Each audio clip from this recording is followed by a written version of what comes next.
lies, damned lies, and statistics. We're about to rely very heavily on tenant satisfaction metrics. How will that work? I recalled reading in Denis Healey's autobiography many years ago that during the war, 1941, he was stationed in Swindon. It's his job to track the troop movements. As there were 6 platforms, regrettably, he just made the numbers up.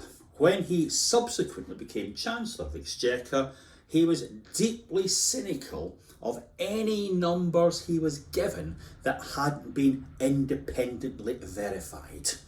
Will our tenant satisfaction metrics work out any better than that? We will see. Now, in order to check out my memory of the Denis Healey story, I asked my friends in Camden if any of them had a copy of his book. Now, Camden, as you may know, is the capital of the ultra-left. Every second person is a Trotskyite, and not a single friend of mine in the Labour Party had a copy of that book. They did, on the other hand, offer me the Gerry Healey book, Gerry Healey of Workers' Revolutionary Party fame. So I sent a friend of mine to the library to try and get hold of the book, and here it is. It hadn't been taken out for more than 10 years because no one on the left in Camden actually wants to read a book about winning elections. I, as a belt and braces exercise, ordered the book from Amazon.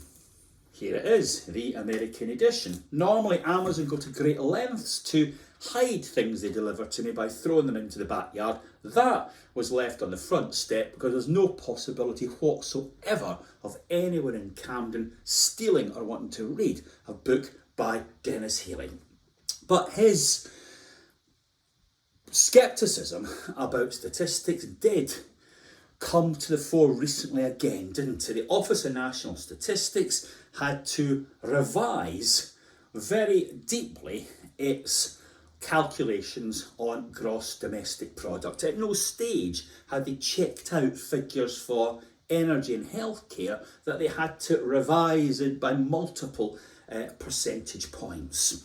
And that really did make me think that Denis Healey's perspective on statistics was bang on the money. Now, are we really going to use these tenant satisfaction metrics to any great degree in housing? I wonder.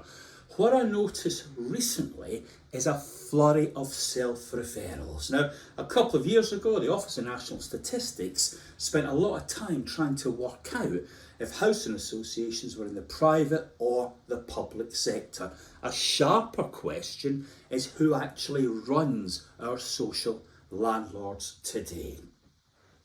Some of these self-referrals I see are almost akin to a call for help. So who is running our housing associations and councils? Is it the councillors and the boards, or is it the regulator of social housing? And then we turn to all the ombudsman cases. Again, a question is begged. Who is scrutinising our landlords? Is it the boards and the councillors, or is it the Housing Ombudsman Service? That, friends, is where we have to get a lot more professional. Thanks for your attention this week, and I hope to see you all again very soon.